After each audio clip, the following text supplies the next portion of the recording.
मी एक गाय आहे. रोज या रस्त्यावर फिरते. लोक मला माता म्हणतात. काही जण प्रेमाने खाऊ घालतात, तर काही जण फक्त माझ्याकडे बघून निघून जातात. पण त्या रात्री सगळंच बदललं. मला अजूनही आठवतं. मी रस्ता ओलांडत होते आणि अचानक एक जोराचा प्रकाश झाला. एक प्रचंड आवाज झाला आणि पुढच्या क्षणी मी जमिनीवर पडले होते. माझ्या शरीरातून रक्त वाहत होतं. उठायचा प्रयत्न करत होते, पण पाय साथ देत नव्हते. वेदना खूप होत होत्या, पण त्याहून जास्त वेदना एका गोष्टीची होती. मला सांगताच येत नव्हतं की मला खूप दुखतंय. लोक जमा झाली. काहींनी मला मदत केली, काहींनी फक्त बघितलं. पण माझ्या डोळ्यातली भीती कुणालाच दिसली नाही. कदाचित त्या गाडीवाल्याची चूक नसेल. कदाचित त्याला मी अंधारात दिसलेच नसेल. कारण रात्र झालं की आम्ही रस्त्यावरचे जीव अनेकदा अदृश्य होतो. मला फक्त एकच प्रश्न पडतो. जर मला थोडं लवकर पाहिलं गेलं असतं, तर कदाचित आज मी असे पडलेच नसते. आम्हाला बोलता येत नाही, पण आम्हालाही जगायचं असतं. आणि कदाचित एखादा छोटासा प्रयत्न आमचा जीव वाचवू शकतो.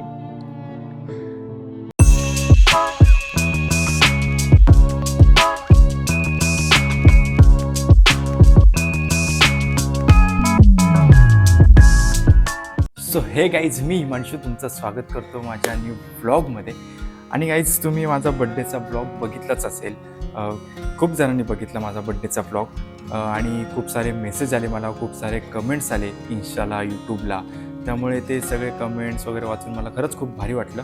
पण त्या दिवशी आपला अजून एक प्लॅन होता, पण तो प्लॅन आपल्याला त्या दिवशी जमला नाही.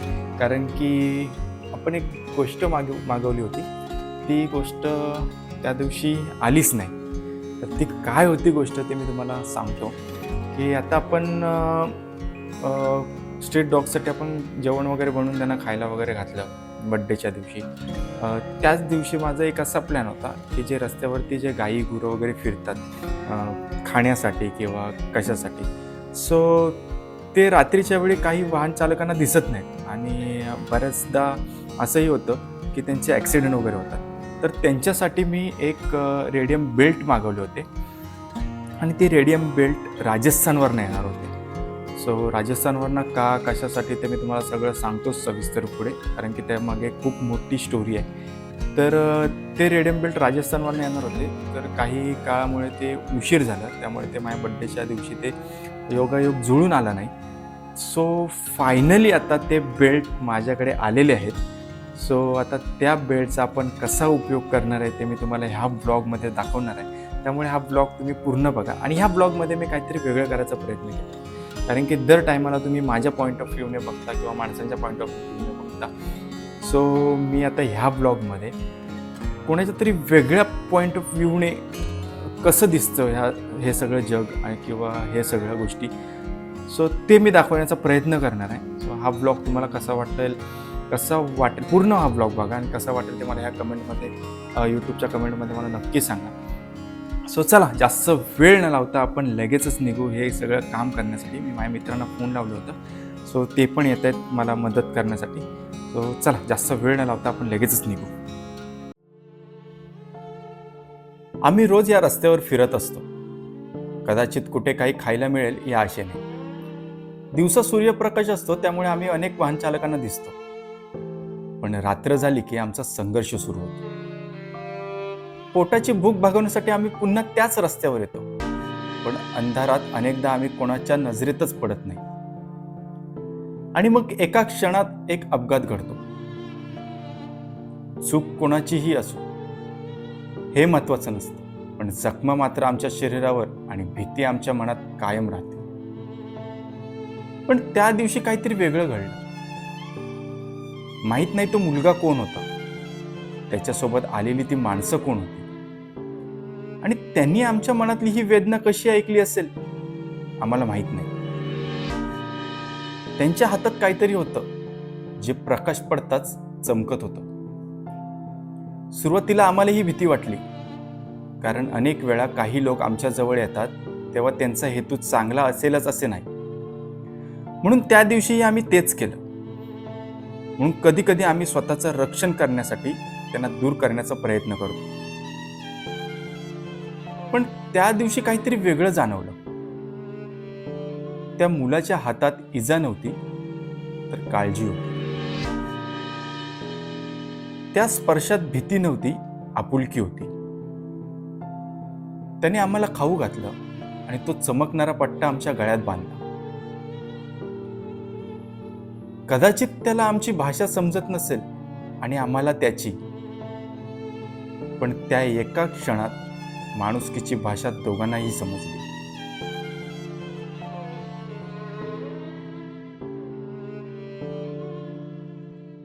आणि गाईज, खरं सांगायचं झालं तर आम्हाला जेवढं वाटलं होतं तेवढं सोपं नव्हतं ह्या सगळ्या गोष्टी करणं. कारण की आम्हाला वाटलं होतं आम्ही जाऊ, त्यांना खायला घालू आणि पटकन बेल्ट बांधून येऊ. पण जेवढं आम्हाला वाटलं होतं तेवढं सोपं नव्हतं ते काम. कारण की आमचा हेतू साफ होता की त्यांना इजा पोचू नये म्हणून आम्ही प्रयत्न करत होतो. पण त्यांना काय माहिती की आमच्या मनात काय चालू आहे. सो आम्ही त्यांच्या जवळ गेलो का ते आम्हाला डायरेक्ट मारायला यायचे, अक्षरशः शिंग मारायला यायचे. कोणी घाबरत होतं, कोणी पळत होतं आमच्यापासून. पण आमच्या मनात एकच गोष्ट होती की हे आपण पूर्ण करायचंच. कारण की काही गोष्टी असतात ज्या आपल्या मनापासून असतात आणि ह्या सगळ्या गोष्टी आपण मनापासूनच करायचा प्रयत्न करत होतो. आणि कधी कधी चांगलं काम करण्यासाठी फक्त इच्छा असून चालत नाही, तर त्यासाठी संयम, वेळ आणि त्या मुक्या जीवांचा विश्वास जिंकणं महत्त्वाचं होतं. आणि तेच आम्ही प्रयत्न करत होतो. आणि हे सगळं झाल्याच्या नंतर आम्ही दिवसात तर आम्हाला जेवढ्या गायी भेटल्या, ज्यांनी आम्हाला सपोर्ट केलं, त्या गायींना आम्ही ते रेडियम बेल्ट बांधलं. आणि तिथून मग आम्ही थोड्या वेळाने निघून गेलो. कारण की काही गायी खरंच मारायला वगैरे येत होतं. कारण की त्यांची तिथं वासरं होती आणि त्यांना वाटत होतं की आम्ही त्यांना इजा पोचवतोय त्या गायींना किंवा त्या वासरांना. म्हणून ते आम्हाला त्यांचं संरक्षण करण्यासाठी ते आम्हाला मारायला येण्याचा प्रयत्न करत होते. सो मग आम्ही पण जास्त त्यांना त्रास दिला नाही. आणि मग ज्या काही गायी होत्या त्यांना आम्ही रेडियम बेल्ट बांधून आम्ही तिथनं निघालो. आणि मग ठरवलं की आपण आता रात्री जाऊया, त्यांना भरपूर सारं खाणं घेऊन जाऊया आपण. आणि मग ते त्यांना खाणं देऊन मग आपण त्यांना ते रेडियम बेल्ट बांधू. मग आम्ही घरी येऊन मग आम्ही रात्री मित्रांना सांगितलं की आपण रात्री परत एकदा जाऊ आणि त्यांना ते रेडियम बेल्ट बांधू. सकाळी जी मुलं आमच्या जवळ आली होती तीच मुलं पुन्हा एकदा रात्री आमच्याकडे आली. यावेळी त्यांच्या हातात आमच्यासाठी भरपूर खाऊ होतं आणि ते चमकणारं काहीतरी देखील होतं. ते आम्हाला खाऊ घालत होते, आमच्या गळ्यात ते चमकणारे पठ्ठे बांधत होते. मला तर ती मुलं खूप प्रेमळ वाटत होती, म्हणून मी सारखा त्यांच्या जवळ जात होतो. त्यांच्या त्या स्पर्शामध्ये एक वेगळीच भावना होती. तिथे भीती नव्हती, स्वार्थ नव्हता, फक्त आणि फक्त आपुलकी आणि प्रेम होतं. खरं सांगू, त्यांनी आणलेलं खाणं आमच्या पोटाची भूक भागवत होतं, पण त्यांच्या त्या प्रेमळ स्पर्शाने आमच्या मनाला सुद्धा समाधान मिळत होतं. कारण आम्ही रोज बाजारात फिरतो, अनेक लोकांना आम्ही दिसतो. काही जण प्रेमाने काहीतरी खायला देतात, पण अनेक वेळा लोक आम्हाला हाकलवून लावतात. त्यांना वाटतं आम्ही त्यांच्या वस्तू खाऊ. पण कधी कधी प्रेमाने फिरवलेले एक हात सुद्धा आमच्यासाठी खूप मोठी गोष्ट असते. आणि त्या दिवशी त्या मुलांनी आम्हाला फक्त खाऊच नाही दिला, त्यांनी आम्हाला खूप सारा प्रेम दिलं. जर खरंच आम्हाला बोलता आलं असतं ना, तर कदाचित आम्ही त्यांचे आभार मानले असते. पण आजही एक प्रश्न आमच्या मनात कायम आहे. तो मुलगा कोण होता आणि त्याला आमची इतकी काळजी का होती? कदाचित त्याचं उत्तर आम्हाला कधीच मिळणार नाही, पण त्याने दिलेलं प्रेम आम्ही कधीच विसरणार नाही.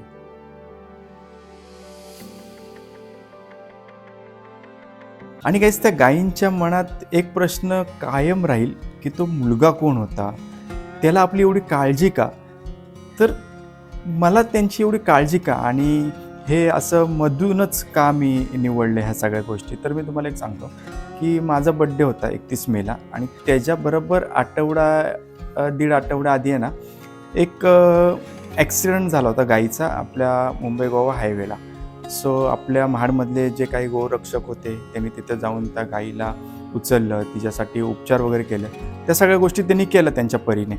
मग माझ्या मनात असा विचार आला की आपण बड्डेला वगैरे आपण पार्टी करतो, मित्रांना पार्टी देतो, त्यात आपला नको तो पैसा आपला खर्च होतो. सो मग तो पैसा आपण कुठेतरी चांगल्या ठिकाणी वापरला तर, हा एक माझ्या डोक्यात प्रश्न आला.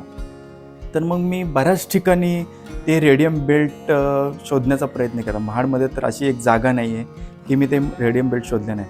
आपलं न्यू मेडिकल झाला, नंतर मग रेडियमचं दुकान झालं. अशा दुकानात मी जाऊन प्रत्येकाला विचारायचो की मला रेडियम बेल्ट भेटतील का, जर ऑर्डर केलं तर तुम्ही मागवाल का.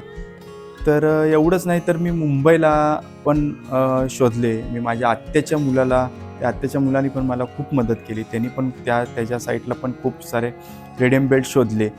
पण प्रत्येकाकडून आम्हाला एकच गोष्ट येत होती, आमच्याकडे प्रत्येकाकडून एकच उत्तर येत होतं की नाही आहे म्हणून, आमच्याकडे की नाही भेटणार म्हणून. आणि ह्या सगळ्यामध्ये मी पूर्णपणे एकदम सगळ्यांकडनं नकारच येत होता.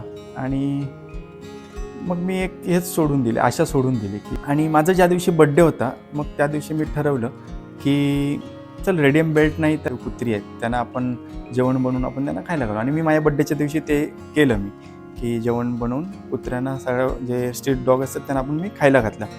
आणि त्याच दिवशी मी फेसबुकला माझ्या बड्डेचे जे काही मेसेज येत होते ते मी वाचत होतो. आणि वाचता माझ्या फीडमध्ये एक असा पेज आला ज्या पेजला मी कधीच फॉलो नाही करत किंवा काहीच नाही. आणि तो पेज माझ्या नकळत माझ्या फीडमध्ये आला.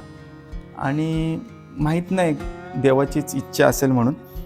आणि त्याच्यात होतं की राजस्थानमध्ये काही माणसं स्ट्रीट गाई जे रस्त्यावरती ज्या गाई फिरतात त्यांना ते बेल्ट बांधत होते. तर मी त्यांना लगेच त्यांचा पेज ओपन केला, त्यांचे सगळे मी फीड चेक केलं आणि मी डायरेक्ट त्यांना मेसेज केला, हाय मला हे बेल्ट मागवायचे तर तुम्ही मला द्याल का. आणि त्यांचा दुसऱ्या मिनटाला मला रिप्लाय आला. सो त्यांनी माझ्याकडून सगळे डिटेल्स घेतले, मी त्यांना सगळे डिटेल्स पाठवले. दुसऱ्या दिवशी मी त्यांना पेमेंट केलं. आणि एक मुद्दा असा होता की मी त्यांना पेमेंट केलं आणि पेमेंट केलं म्हणून सांगण्यासाठी मी त्यांना फोन केला तर त्यांचा फोन स्विच ऑफ. म्हटलं भाईसाहेब आपले आता पैसे बुडाले. कारण की तो माणूस कोण होता मला माहीत नाही, त्या माणसाला मी कोण आहे माहीत नाही. मी त्याला पेमेंट केला एक विश्वास म्हणून, एक माणूस म्हणून विश्वासाने गाईंसाठी काहीतरी करायचं होतं म्हणून मी त्याला पेमेंटसुद्धा केला. आणि दुसऱ्या मिनिटाला त्याचा फोन स्विच ऑफ होता. भाईसाहेब मी पूर्ण दिवस ट्राय करत होतो तो फोन, पण त्याचा फोन काय लागला नाही त्या दिवसात, अख्ख्या दिवसात फोन नाही लागला. म्हटलं चला गेले आपले पैसे तर बुडाले. आणि मग मी ते पैसे गेल्याच्या नंतर मी हाच विचार केला की जाऊ दे आपण गाईंसाठी केलेलं गेले तर गेले. आणि दुसऱ्या दिवशी मी म्हटलं की चला एकदा ट्राय करू आपण आपल्या परीने, म्हणून मी त्याला फोन केला आणि तो फोन नेमका लागला आणि त्या माणसाने तो फोन उचलला. तर उचलल्याच्या नंतर मी त्यांना विचारलं की मी तुम्हाला पेमेंट पाठवलं पण तुमचा फोन स्विच ऑफ होता. म्हटलं की माझी फोनची चार्जिंग संपली नाही, आमच्याकडे दिवसभर लाईट नव्हती म्हणून फोन स्विच ऑफ झालेला. पण मी तुमचे बेल्ट बांधून ठेवलेले आहेत, मी पॅक केलेले आहेत, मी फक्त तुम्हाला ते उद्या दुसऱ्या दिवशी पाठवतो. आणि मग चला तेवढा तर विश्वास ठेवला त्यांनी, म्हटलं पॅक केलेत वगैरे. आणि ते फायनली 10 दिवसानंतर ते माझ्याकडे पोचले. ते पोचल्याच्या नंतर मला एवढं भारी वाटलं. आणि त्यात मम्मीचा माझ्या 50वा बड्डे झाला होता, तर मग मी ते 50 बेल्ट मागवले होते.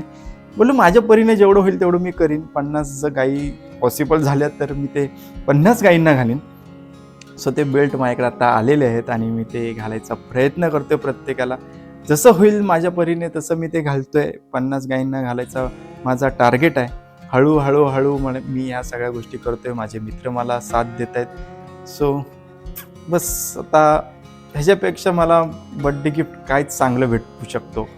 सो हा एकच छोटासा प्रयत्न मला करायला मनापासून वाटला म्हणून मी ह्या सगळ्या गोष्टी केल्या, करतोय आणि करत राहीन. सो खरंच खूप भारी वाटतं यार, कोणासाठी मुक्या प्राण्यांसाठी आपण जेव्हा काहीतरी प्रयत्न करतो तेव्हा खरंच खूप भारी वाटतं. आणि हे मी शब्दात नाही मांडू शकत तुम्हाला पण जेव्हा वाटेल तेव्हा तुम्ही एवढे छोटेसे प्रयत्न करून बघा. मला काय फील होते ते तुम्हाला तेव्हा कळेल. कदाचित त्या गायींपर्यंत माझ्या काळजीचं कारण कधीच पोचणार नाही, पण त्यांच्या डोळ्यातील शांतता आणि देवाच्या दरबारात पोचलेली ती भावना एवढंच माझ्यासाठी पुरेसं आहे.